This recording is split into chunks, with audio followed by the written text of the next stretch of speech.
Welcome everyone to the channel Interesting Biology. Today we'll be studying chapter 1 reproduction organisms, specifically the events of sexual reproduction and pre-fertilization more specifically.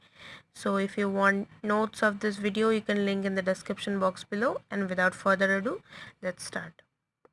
So now let's start with the events in sexual reproduction. So sexual reproduction basically has three events: pre-fertilization, fertilization and post-fertilization.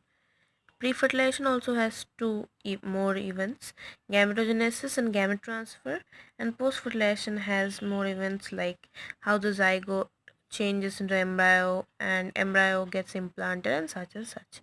So now let's discuss them one by one. Fertilization actually includes all the events in sexual reproduction that happens before the fusion of gametes, like gametogenesis, which means the formation of gametes, the formation of sperm or ovum, and second is the gamete transfer, like the sperm reaching to the ovum by various methods. So the first is gametogenesis. This is the process of formation of male and female gametes. Gametogenesis also has two types: spermatogenesis and oogenesis. Spermatogenesis is the process of formation of sperms specifically, and oogenesis is the process of formation of ovum specifically. This will be discussed more in the upcoming chapters. However, for now, only this much of concept is needed. Now we need to understand what are the types of gametes. There are basically two types of gametes: homogametes or isogametes, or heterogametes. Now what are homogametes or isogametes? Gametes which are similar morphologically and are not differentiated into male and female gametes. These gametes are neither male gametes nor female gametes, they are just a specific type of gametes. For example, in algae such as Eulothrix. Now, what are heterogametes? Heterogametes are gametes which are morphologically distinct, means either they're male gametes or they're female gametes. They're not same, they're morphologically different and distinct. For example, in humans, male gametes are sperms whereas female gametes are ovums. Now, fusion of heterogametes is known as anisogamy, and fusion of homogametes is known as isogamy. These are important terms. In exam, they may ask that what is isogamy or what is anisogamy. So fusion of homogametes or isogametes are isogamy, and fusion of heterogametes is known as anisogamy. Now, before moving any further into the concept of gametes and such, at first we need to understand one thing, that is the ploidy of a cell. What is the ploidy of a cell? There may be two types of cells. One is haploid and one is diploid. Now, what is haploid cell and what is a diploid cell? Haploid cell is one such cell which has only 23 chromosomes. And diploid cells are the ones which has 46 chromosomes. These are represented by the alphabet N, and diploid cell is represented by 2N. Now, as you can see that haploid cell has exactly half number of chromosomes than the diploid cells. Here the chromosomes are unpaired, whereas in diploid cell the chromosomes are paired. Now the one thing that we need to remember the most is that gametes are always haploid. That is, they always have 23 chromosomes. Doesn't matter whether it's the gamete of an algae or whether it's the gamete of a human being. Gametes are always haploid.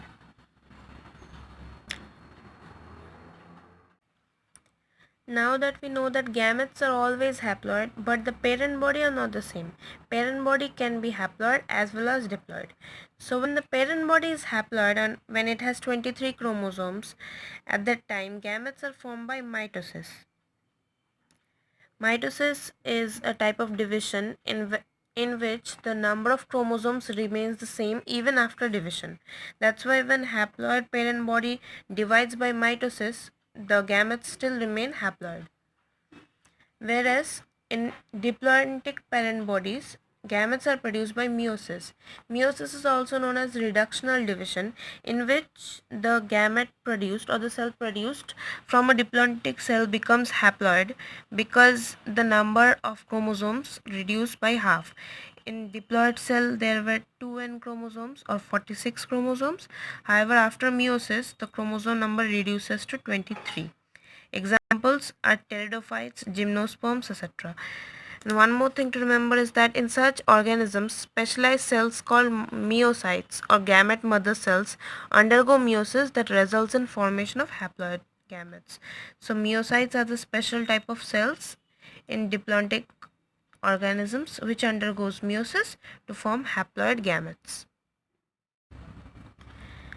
Now the second event in pre-fertilization is gamete transfer. This refers to the various processes by which gametes are transferred in various organisms. Now there are some specific conditions as well as special cases in gamete transfer, so let's take a look. The first condition is that in most organisms the male gamete is motile whereas the female gamete is non-motile. For example, humans.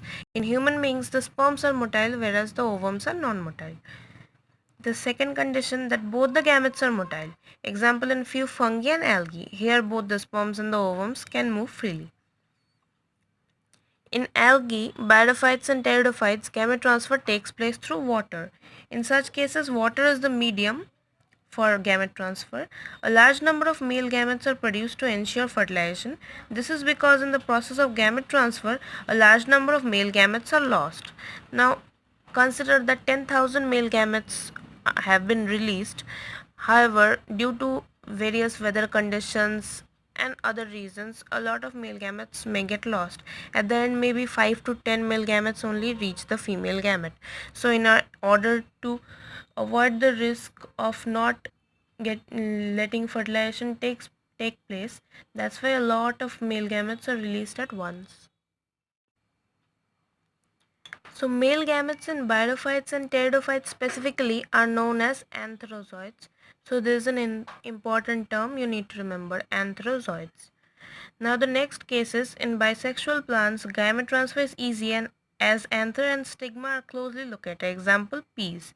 Now since in bisexual plants both the anther and stigma are present, so obviously the distance between them is less and the chances of the male gamete or in this case the pollen grain not fertilizing the stigma is very less.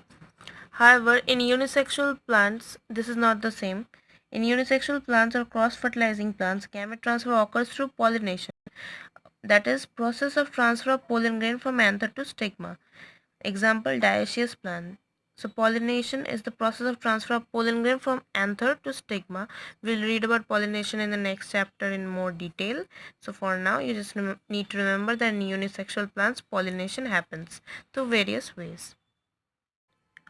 So now let's end this video at this place. In the next video we will be learning about fertilization and post-fertilization and other events.